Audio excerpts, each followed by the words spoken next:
Margaret Wilson had always believed that love was measured in small, daily sacrifices.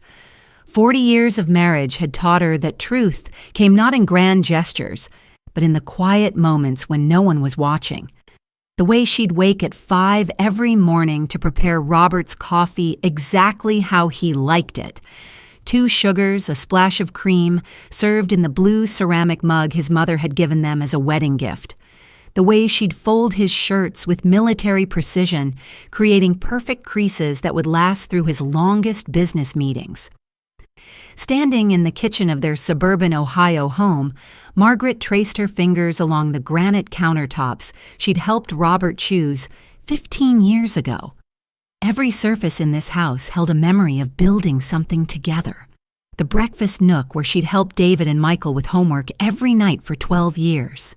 The living room where she'd nursed Robert through his first heart attack, sleeping in the recliner beside his hospital bed they'd rented when he came home. "I spent 40 years building this family," she whispered to the empty room, her voice carrying the weight of 4 decades of devotion. Margaret had been 28 when she married Robert Wilson, a promising businessman with kind eyes and ambitious dreams. She'd been working as a registered nurse at Cincinnati General, finally independent after years of struggle. Her own parents had passed when she was 25, leaving her with nothing but the strength they'd instilled in her, and a nursing degree she'd earned through night school while working double shifts at a diner. But Robert had different plans for their future. "I want to build something," he'd told her during their honeymoon in Niagara Falls, his hand covering hers as they watched the water cascade into the mist below. "An empire, Margaret, but I need a partner, not just a wife. I need someone who will hold down the home front while I conquer the business world." She'd seen the fire in his eyes, the same determination that had first attracted her to him. Against every instinct that told her to keep her career, her independence, Margaret had made the choice that would define the next 4 decades of her life.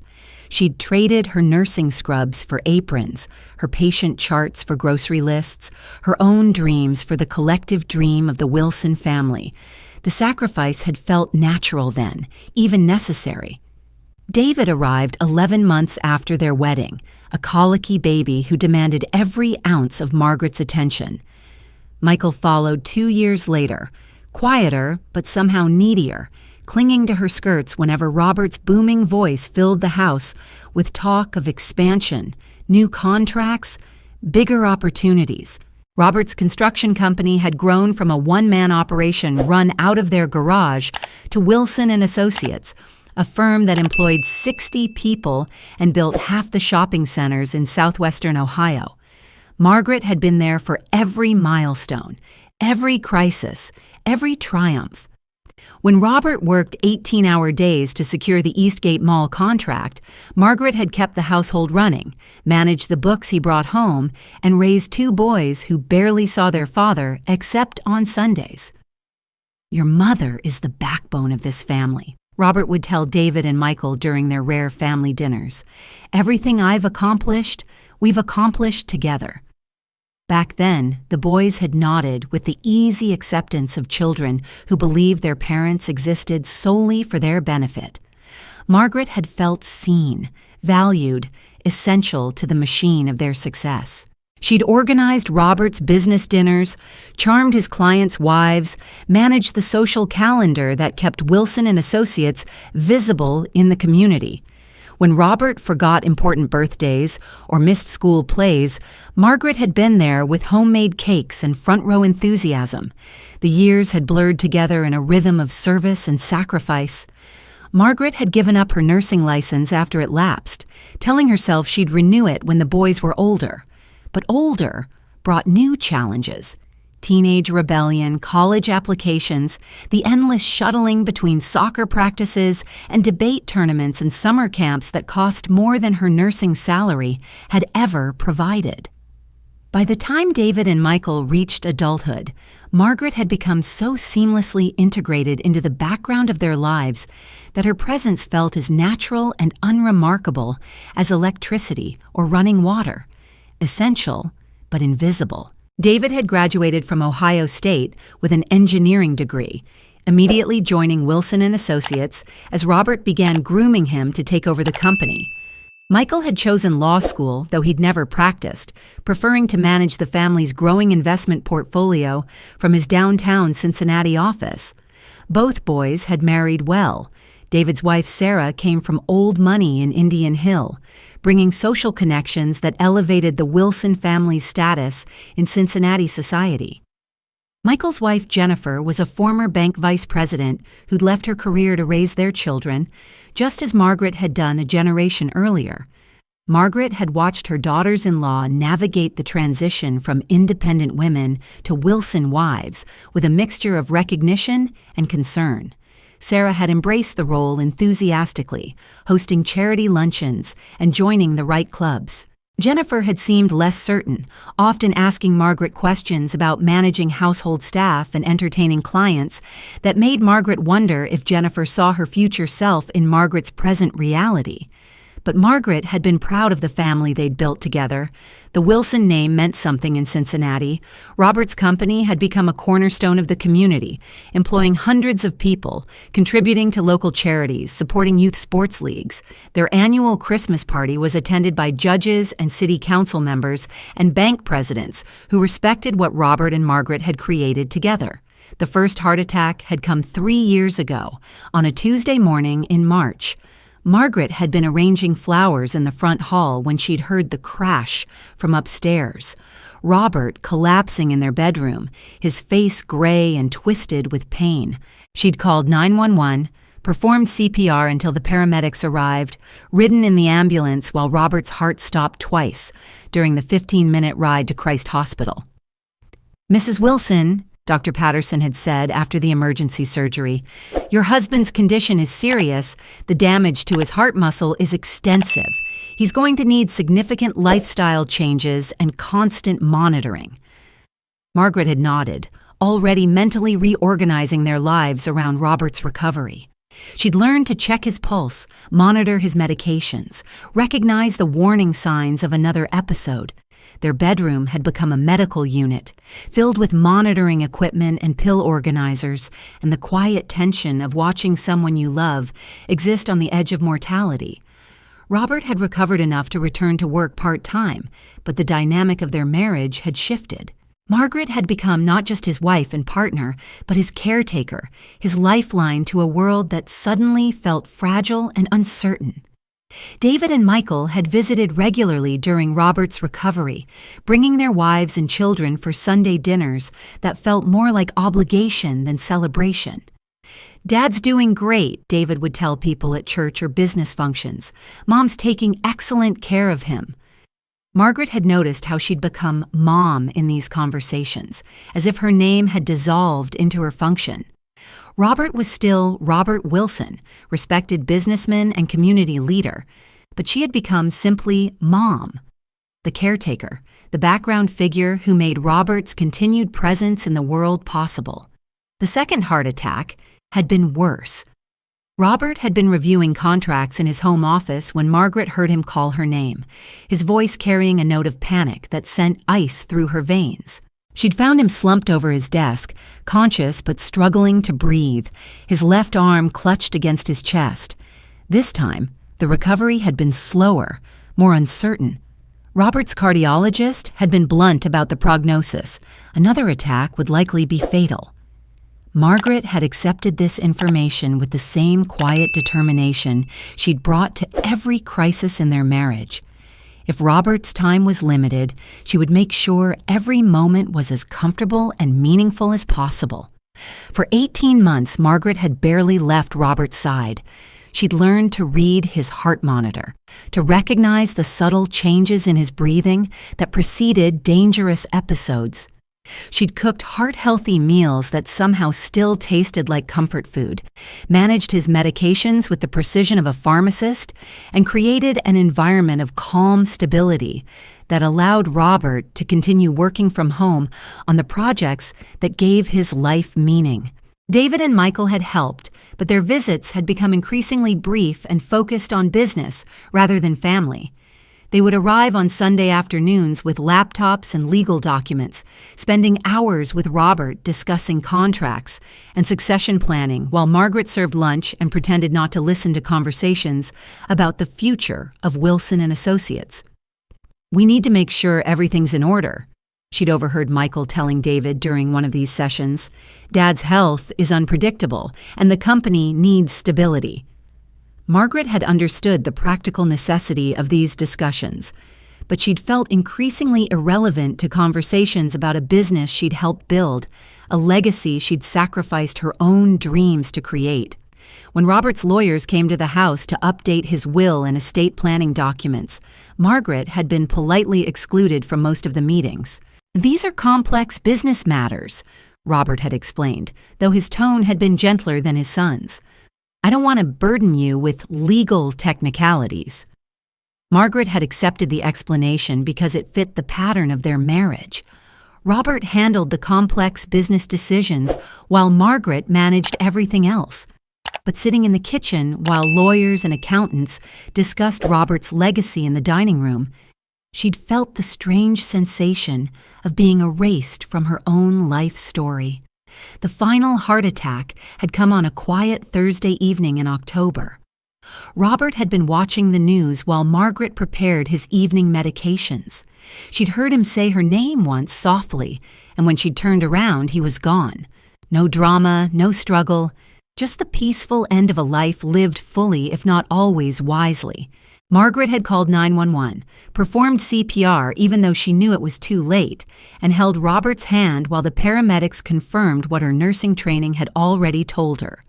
After 40 years of marriage, 18 months of intensive caregiving, and a lifetime of shared dreams, Robert Wilson had died on a Thursday evening with Margaret by his side, just as she'd been by his side for everything else that mattered.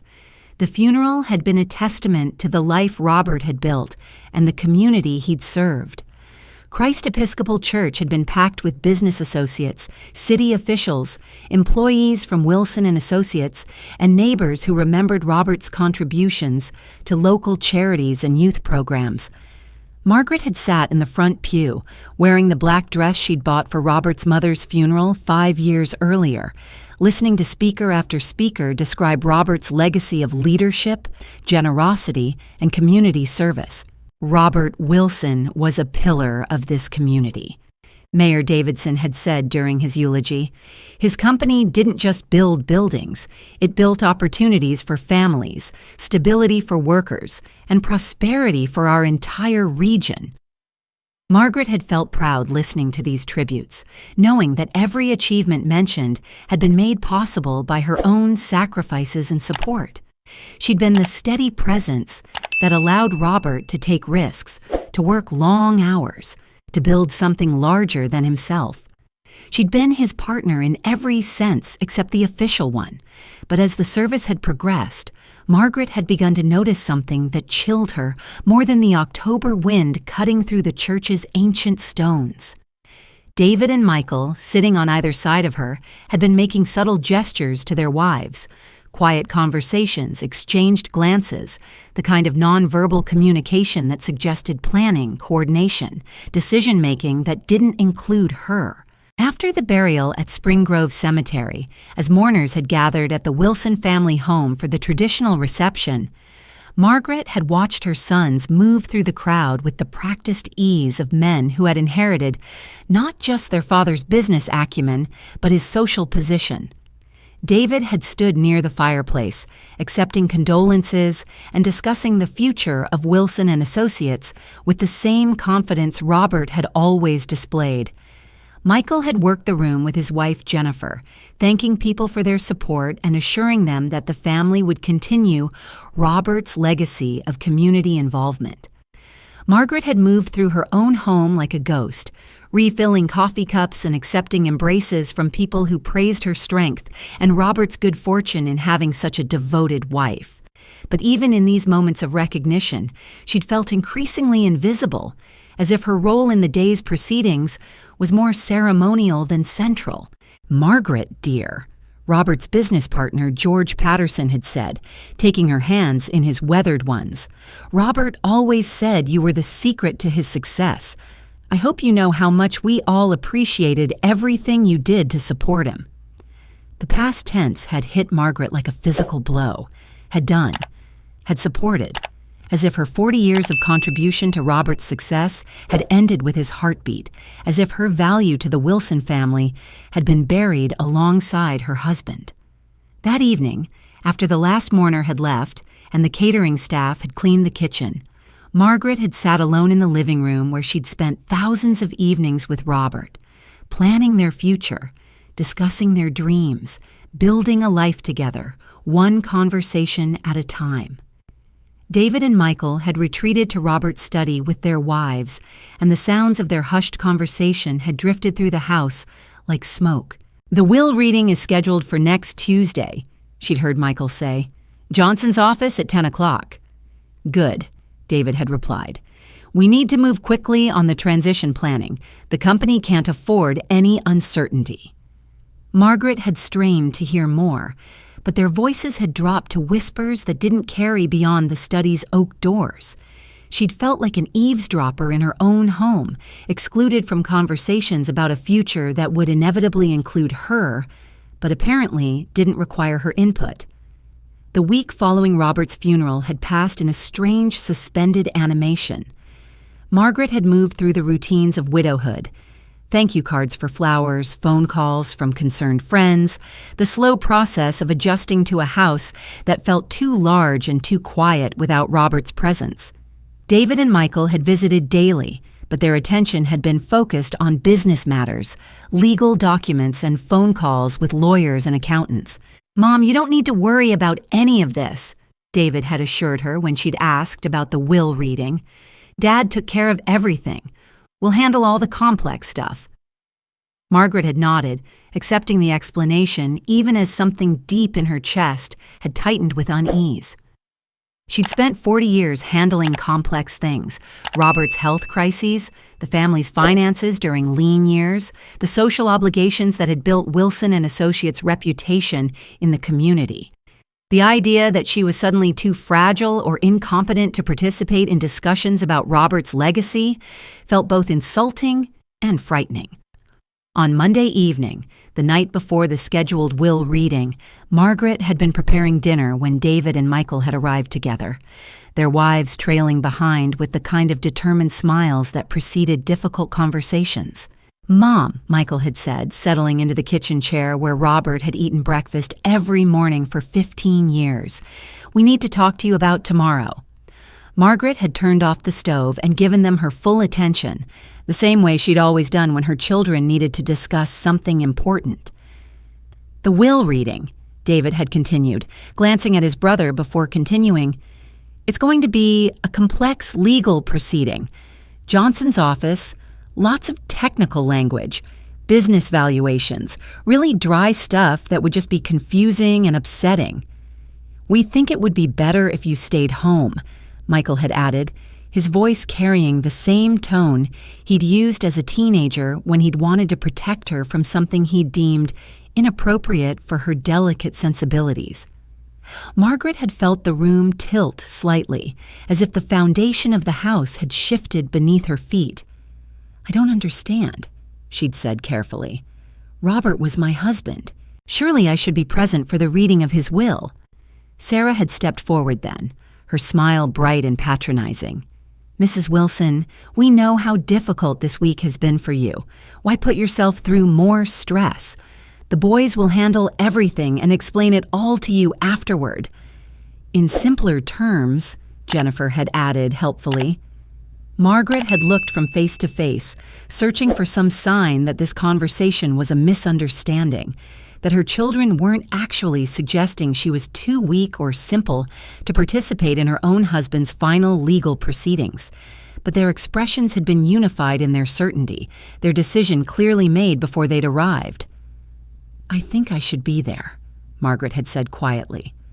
"Mom," David had replied, his voice taking on the patient tone adults used with difficult children. "Trust us on this. We're trying to protect you." Margaret had wanted to ask what they were protecting her from, but the words had stuck in her throat. Instead, she'd nodded, accepting their decision the same way she'd accepted countless other decisions made on her behalf over the past 40 years. Tuesday morning had dawned gray and cold, matching Margaret's mood as she'd watched David and Michael leave for Johnson's office in David's BMW. They'd been dressed in their best suits, carrying briefcases, and wearing the expressions of men about to participate in something significant and consequential. Margaret had spent the morning trying to distract herself with housework, but every task had felt hollow and pointless. She'd made the bed she'd shared with Robert for 40 years, knowing she might be sleeping in it alone for the rest of her life. She'd organized his closet, boxing his clothes for donation, while wondering what would happen to the house, to her future, to the life she'd built alongside a man who was no longer there to explain his final wishes.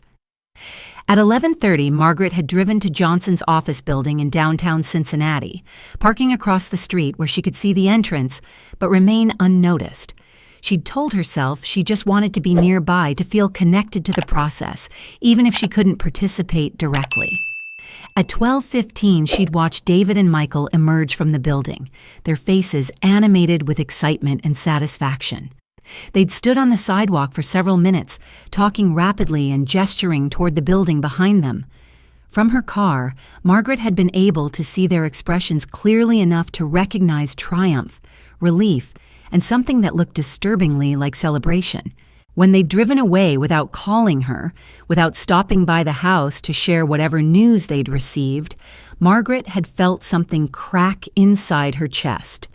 Not her heart, which had been broken by Robert's death, but something deeper and more fundamental. Her sense of belonging, perhaps.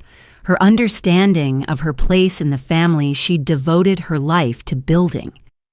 That evening, when David and Michael had finally arrived at the house, their manner had been subdued, almost apologetic. "How did it go?" Margaret had asked, setting coffee cups on the kitchen table where they'd shared thousands of family meals. "It was complicated," Michael had replied, avoiding her eyes. "Dad left everything in good order," David had added. "The company's secure, the investments are solid. You don't need to worry about anything, Mom." Margaret had waited for details, for explanation, for some indication of what everything meant for her future. But her sons had seemed eager to leave, making excuses about early meetings and family obligations that required their immediate attention. "We'll talk more later," David had promised, kissing her cheek with the same perfunctory affection he'd shown since childhood. "When we've had time to process everything." After they'd left, Margaret had sat alone in the kitchen, staring at the coffee cups that still held the warmth of family conversation, but somehow felt emptier than anything she'd ever experienced. For the first time since Robert's death, she'd allowed herself to cry. Not for her husband, whose loss she'd begun to accept, but for the growing realization that her sons viewed her as a burden to be managed, rather than a partner to be consulted. The next morning, Margaret had called Johnson's office, asking to schedule an appointment to discuss Robert's will. The secretary had been polite but firm. "I'm sorry, Mrs. Wilson, but Mr. Johnson can only discuss the details of your late husband's will with the named beneficiaries." "I'm his widow," Margaret had said, feeling foolish for having to state something so obvious. "Yes, ma'am, I understand. But the will reading yesterday was for the heirs specifically named in the document. If you have questions about your situation, you might want to consult with your own attorney." Margaret had hung up the phone with shaking hands, the secretary's words echoing in her mind like a judge's verdict. The heirs specifically named in the document. If you have questions about your situation. She'd spent the rest of the morning calling David and Michael, leaving messages that weren't returned. She'd driven to Wilson and Associates, only to be told by David's secretary that he was in meetings all day and couldn't be disturbed. She'd gone to Michael's office downtown, where the receptionist had informed her that Mr. Wilson was out of town on business. By evening, Margaret had been forced to acknowledge a truth that felt like swallowing glass. Her children were avoiding her. The will reading had produced some result that they were reluctant to share, some development that required them to treat her like a stranger rather than their mother. That night, unable to sleep in the bed she'd shared with Robert, Margaret had made herself a cup of tea and sat at the kitchen table where she'd solved countless family problems over the years. But this problem felt different, bigger than the conflicts she'd mediated between her sons as children or the financial crises she'd helped Robert navigate during the lean years of building his business. This felt like the dissolution of everything she'd believed about her value to the family she'd spent her life serving. Thursday afternoon, a week after Robert's funeral, Margaret had been arranging flowers from her garden when she'd heard car doors slamming in the driveway. Through the front window, she'd watched David and Michael approach the house with their wives, all four of them wearing expressions of grim determination. "Mom," David had said when she'd opened the door, "we need to talk." They'd settled in the living room where Margaret had hosted countless family gatherings, but the atmosphere had felt more like a business meeting than a family discussion. David and Michael had sat together on the sofa where they'd opened Christmas presents as children, while Sarah and Jennifer had flanked them like supportive attorneys. "We've been discussing your situation," Michael had begun, his voice carrying the professional tone he used with difficult clients. "The house is too big for you now," David had continued. "Too many memories, too much maintenance. We think you'd be happier somewhere smaller, more manageable." Margaret had felt her breath catch. "You want me to sell the house?" "We want what's best for you," Sarah had interjected, her smile bright and reassuring. "There are some lovely retirement communities in the area, places where you'd have activities, social opportunities, people your own age." "Assisted living facilities," Jennifer had clarified helpfully. The words had hit Margaret like physical blows. Retirement communities, assisted living, people your own age, as if she were a problem to be solved rather than a woman who'd spent 40 years making a home for the people now suggesting she leave it. "I'm only 68, Margaret had said quietly. "I'm not ready for assisted living." "Of course not," Michael had agreed quickly. "We're not talking about medical care, just a simpler lifestyle, less responsibility." Margaret had looked around the living room where she'd raised these children, where she'd entertained Robert's business associates, where she'd created the warm, stable environment that had allowed the Wilson family to flourish. Every piece of furniture held memories. Every photograph told a story of the life she'd built through decades of love and sacrifice. "This is my home," she'd said. "It was Dad's home," David had corrected gently, "and now it's complicated." Margaret had stared at her son, trying to process the implications of his words. "What do you mean, complicated?" David and Michael had exchanged a look that Margaret had learned to recognize, the silent communication between brothers who shared knowledge she didn't possess. "The will," Michael had said finally. Dad's estate planning was focused on business continuity and tax efficiency. The house, it's part of a complex trust structure. "What does that mean for me?" Margaret had asked, though she'd been afraid to hear the answer. "It means," David had said carefully, "that the house needs to be sold to settle estate taxes and business obligations. But don't worry, there's enough money to get you settled somewhere comfortable." Margaret had felt the room spinning around her as the full implication of their words had sunk in. Robert had left her financially provided for but essentially homeless. 40 years of building a life together, and she was being offered enough money to rent an apartment in a retirement community, while her sons inherited the business, the property, and the legacy she'd helped create. "When?" she'd asked weakly. "We're not rushing anything," Sarah had assured her. "You have time to find the right place, to adjust to the idea." "But the sooner the better," Michael had added. "The estate settlement process moves faster when there aren't complications." Margaret had realized then that she'd become a complication in her own life story. After 40 years of being essential to the Wilson family's success, she was now an obstacle to their future plans. That evening, after her children had left with promises to help her research retirement communities, Margaret had walked through every room of the house she'd called home for 35 years. The kitchen where she'd prepared thousands of meals, the den where she'd helped her boys with homework, the master bedroom where she'd nursed Robert through his final illness, all of it scheduled for liquidation to benefit an estate that apparently didn't include her as a significant beneficiary. She'd ended her tour in Robert's study, the room where he'd managed the business that had funded their comfortable lifestyle and provided for their sons' educations and career opportunities. The walls were lined with awards, photographs of construction projects, and commendations from civic organizations that had benefited from Robert's generosity. Margaret had sat in Robert's leather chair, running her hands over the mahogany desk where he'd worked late into the night, planning expansion strategies and reviewing contracts.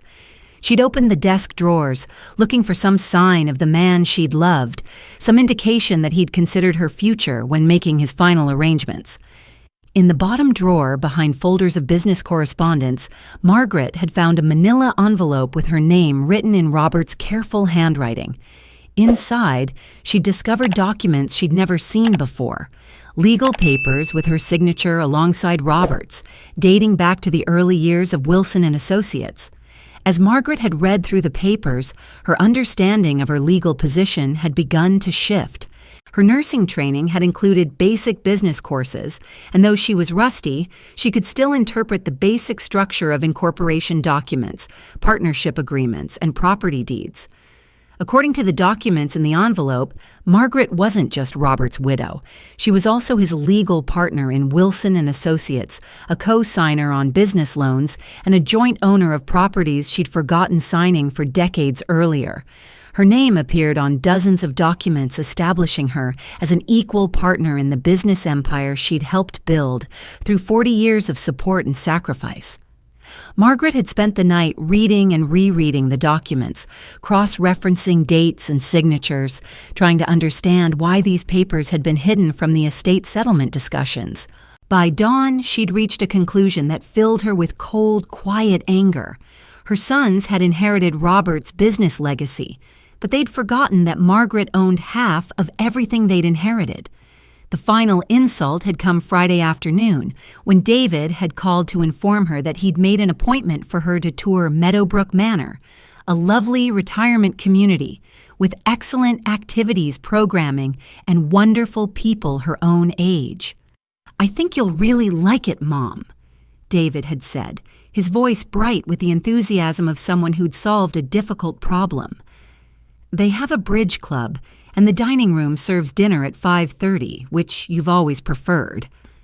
Margaret had listened to her son describe her future as if she were a piece of furniture being moved to storage, and for the first time in 40 years, she'd felt something stronger than disappointment or hurt. She'd felt the cold, clean anger of someone who'd finally recognized the difference between being loved and being managed.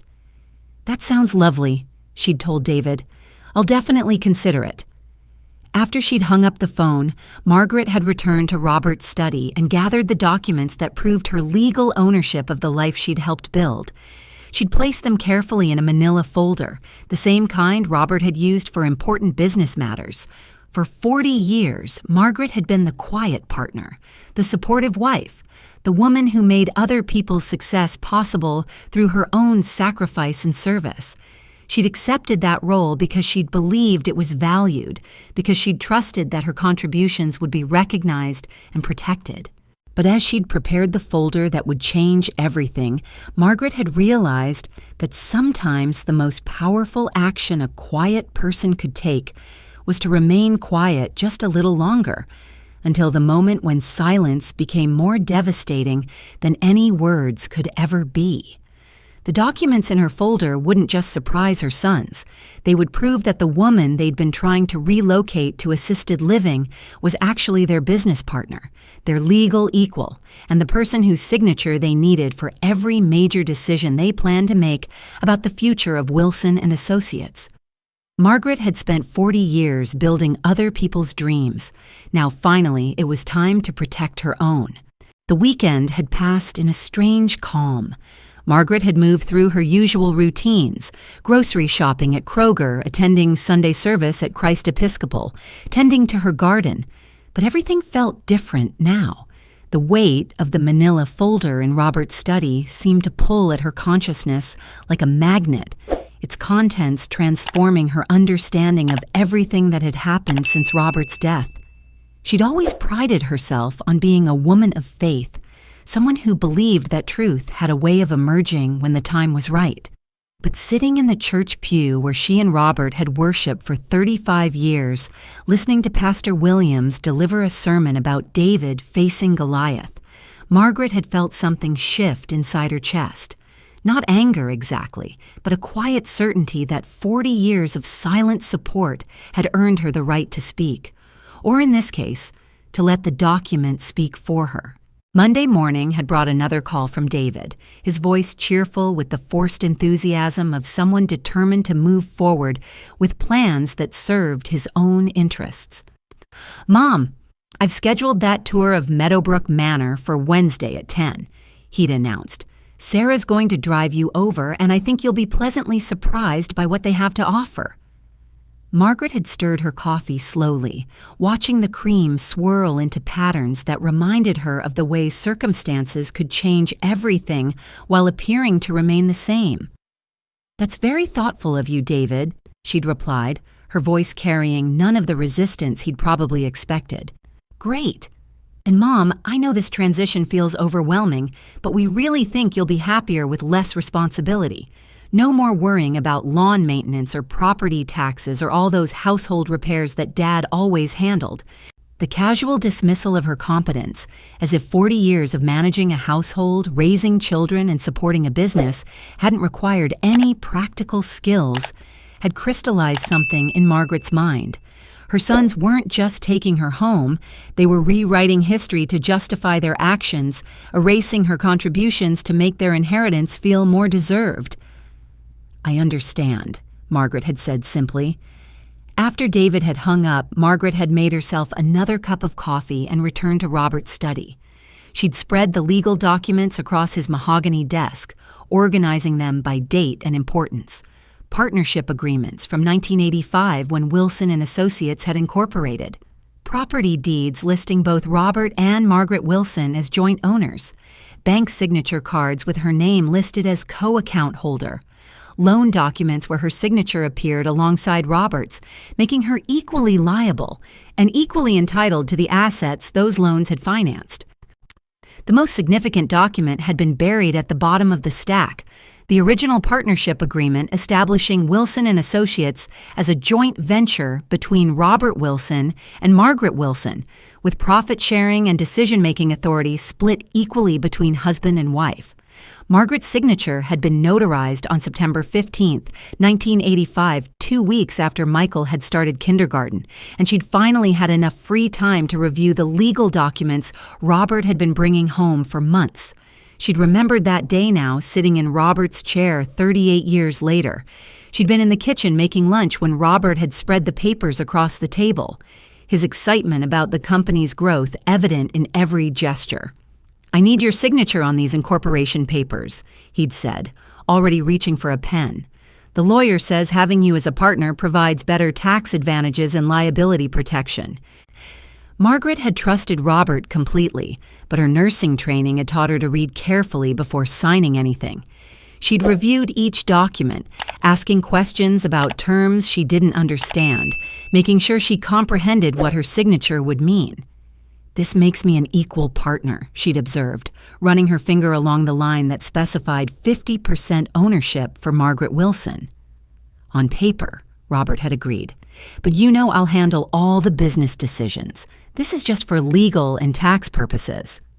Margaret had signed the documents because she'd trusted Robert to protect their family's interests, but she'd also signed them because, even then, some part of her had recognized that her contributions to Robert's success deserved legal recognition, whether or not Robert acknowledged that recognition publicly.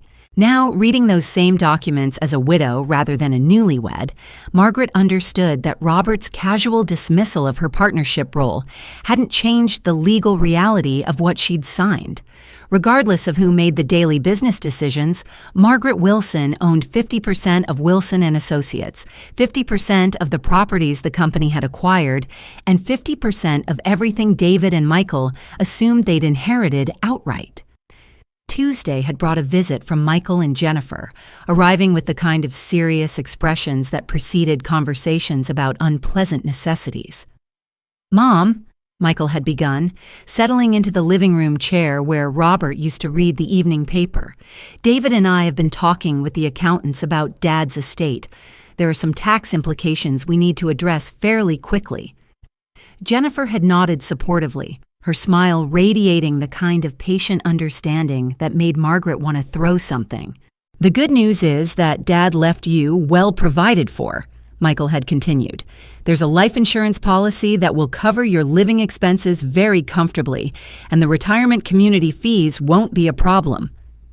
Margaret had folded her hands in her lap, maintaining the expression of polite attention that had carried her through 40 years of conversations where other people made decisions about her life. "The house, though, that's where things get complicated," Michael had said, glancing at Jennifer as if seeking permission to deliver difficult news. "Dad's business debts, the estate taxes, the transition costs for the company, they're all tied up with the property values. We need to liquidate some assets to keep Wilson and Associates stable."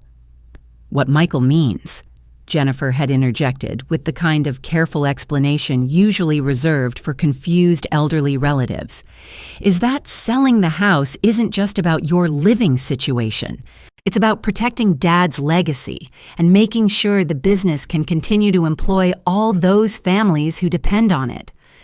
The manipulation had been so smooth, so practiced, that Margaret had almost admired its elegance.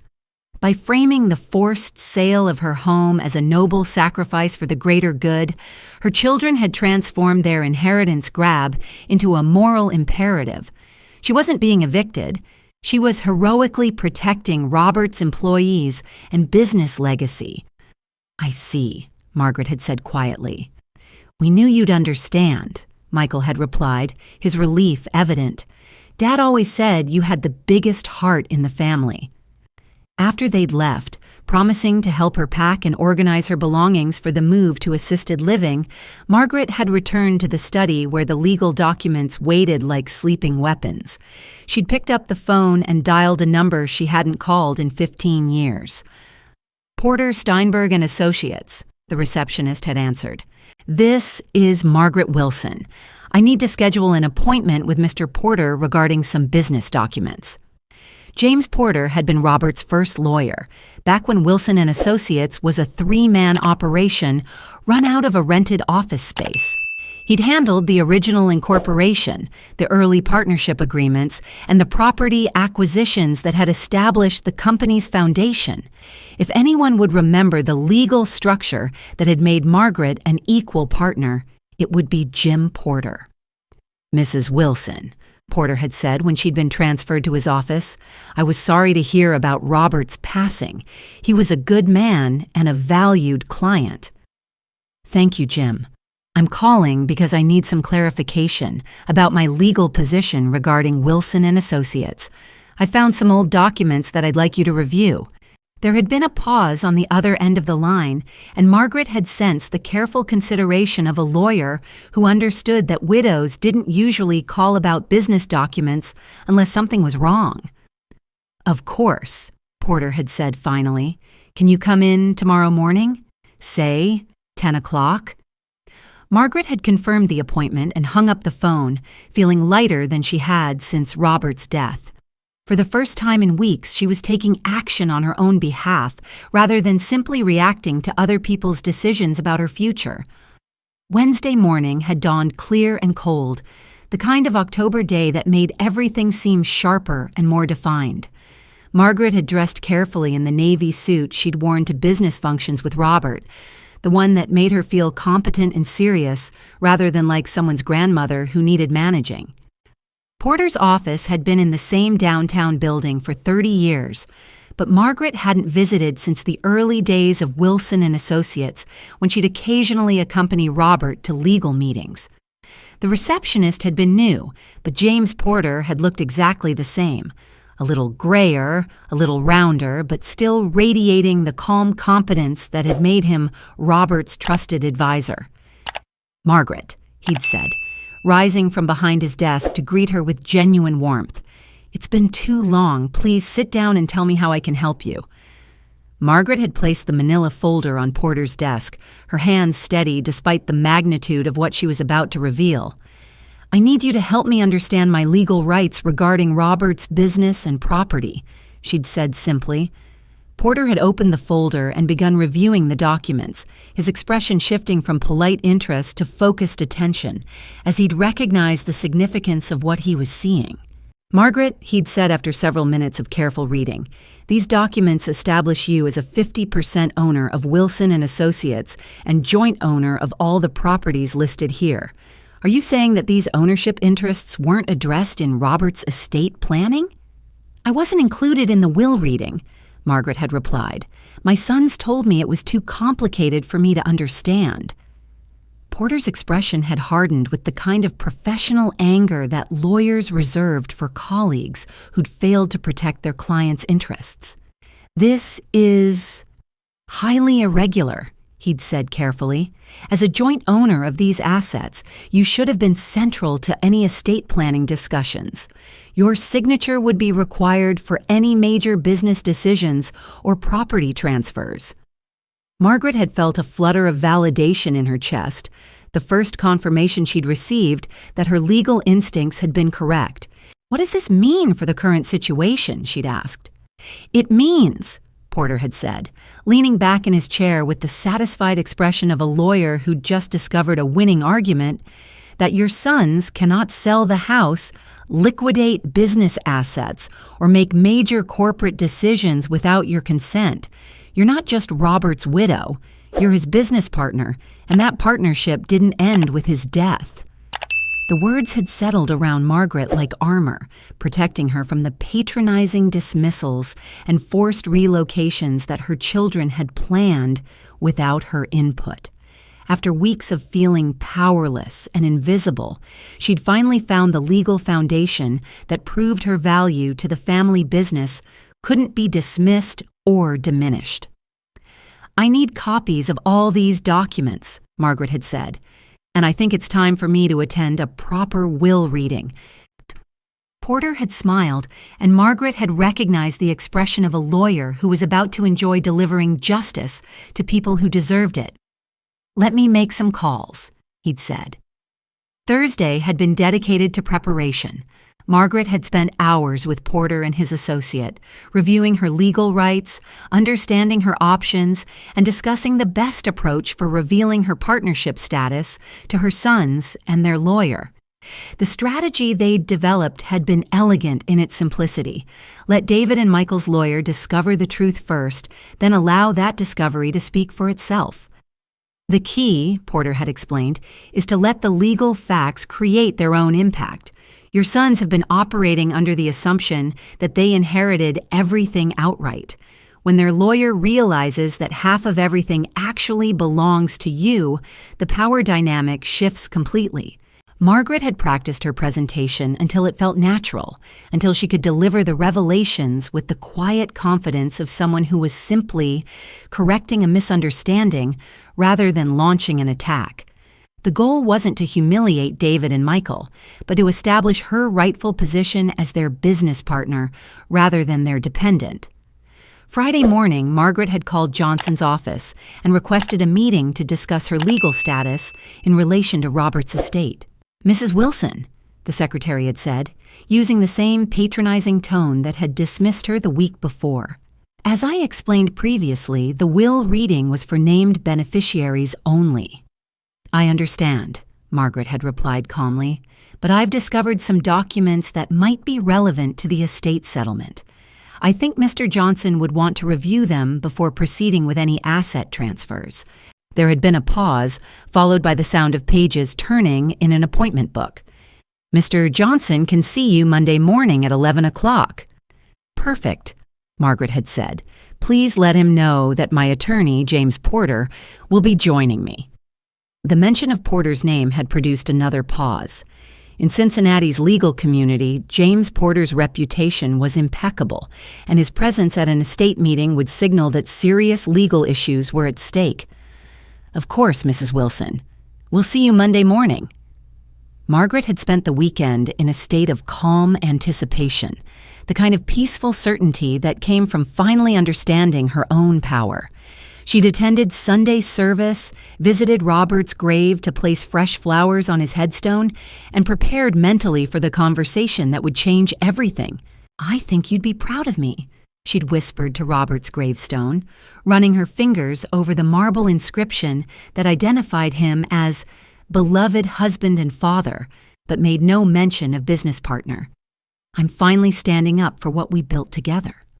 Monday morning had arrived with the crisp clarity of autumn in Ohio, the trees around Johnson's office building displaying the gold and scarlet colors that Margaret had always associated with change and transformation. She'd dressed in the same navy suit she'd worn to meet with Porter, but this time she'd added the pearl necklace Robert had given her for their 20th anniversary, a reminder of the partnership that had made everything else possible. Porter had met her in the building's lobby, and together they'd ridden the elevator to the 14th floor, where Johnson's law firm occupied a suite of offices overlooking the Ohio River. "Remember," Porter had murmured as they'd walked down the carpeted hallway, "let the documents do the talking. Johnson's a good lawyer. He'll understand the implications immediately."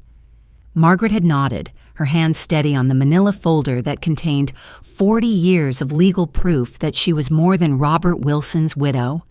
Johnson's secretary had greeted them with professional courtesy, but Margaret had noticed the woman's surprise at seeing James Porter accompany her to what should have been a routine estate matter.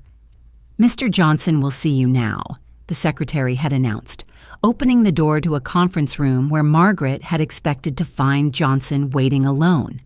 Instead, she discovered David and Michael seated at the polished mahogany table, their expressions shifting from surprised pleasure at seeing their mother to confusion at the presence of a second lawyer. "Mom," David had said, rising from his chair with the kind of forced smile that preceded difficult explanations. "What a nice surprise. We were just discussing some final estate matters with Mr. Johnson." Michael had remained seated, but his posture had tensed with the wariness of someone who'd sensed that unexpected developments rarely favored established plans. Margaret had taken the chair across from her son's, placing the manila folder on the table with the deliberate care of someone presenting evidence. "Good morning, David." "Michael," she'd said calmly, "I hope you don't mind my joining you. I have some documents that might be relevant to your discussion." Johnson had looked from Margaret to Porter with the professional caution of a lawyer who'd recognized that the simple estate matter he'd expected to conclude was about to become significantly more complicated.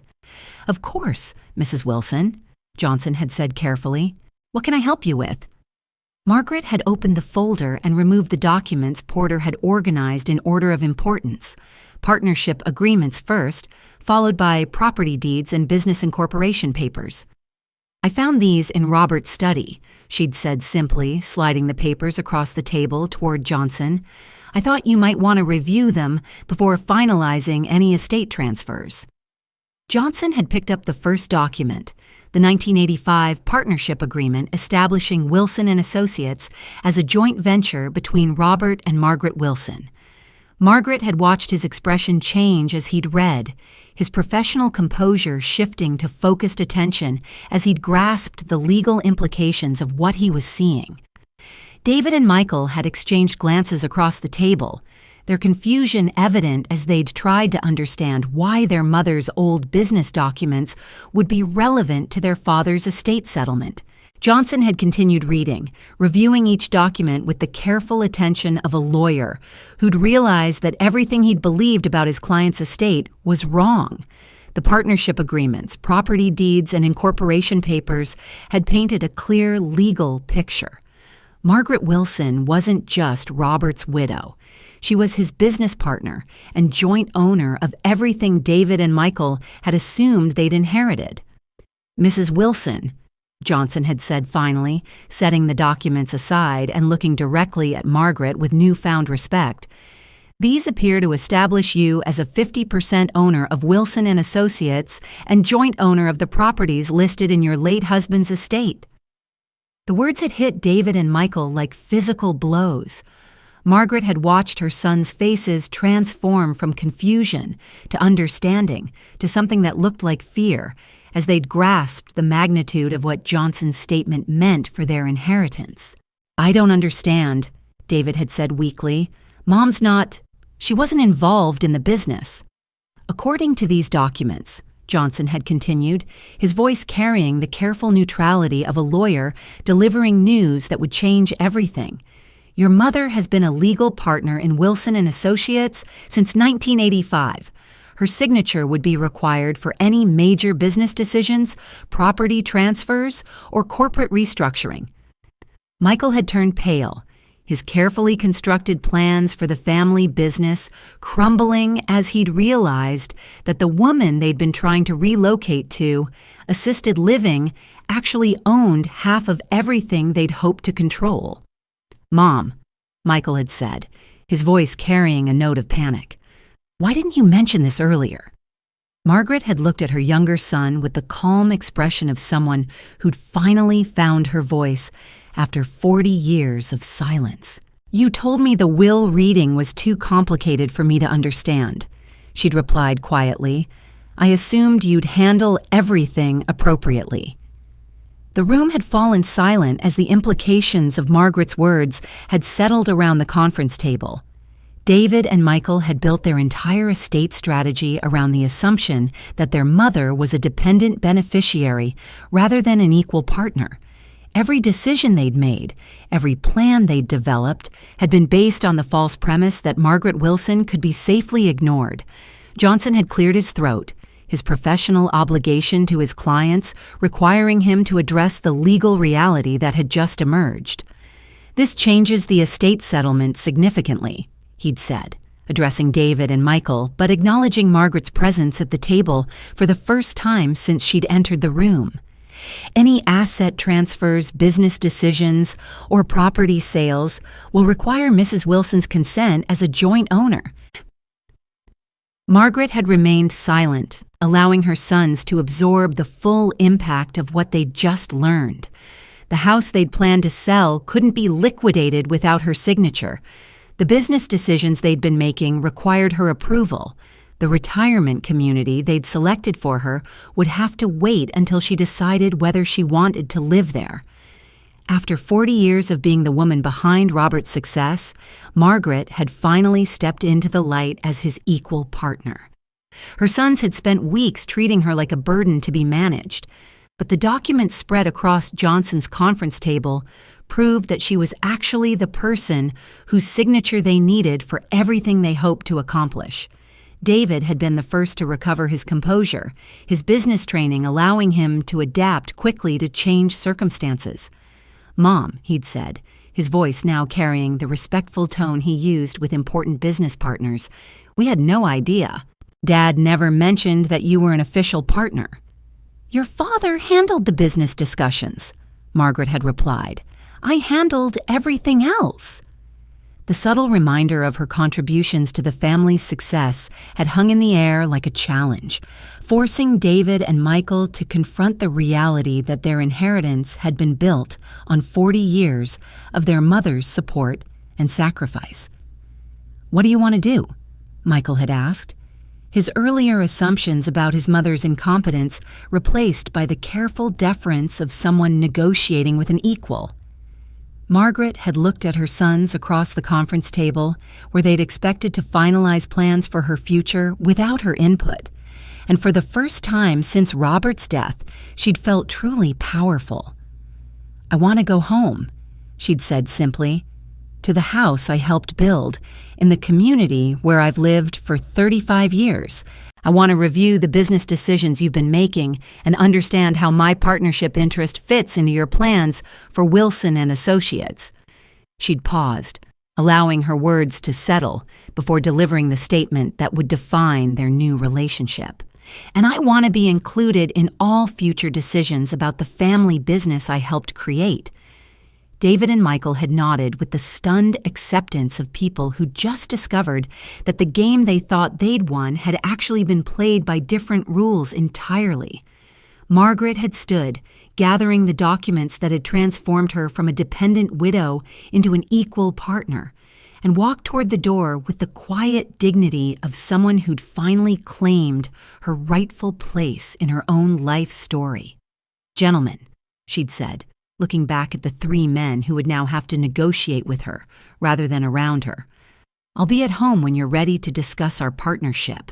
As she'd walked through the lobby of Johnson's building, Margaret had felt the October sunlight warm her face with the promise of a future she would finally have the power to shape for herself. 40 years of silent support had earned her more than anyone had realized, including herself. The woman who'd spent decades making other people's dreams possible had finally awakened to the reality of her own power, and she intended to use it wisely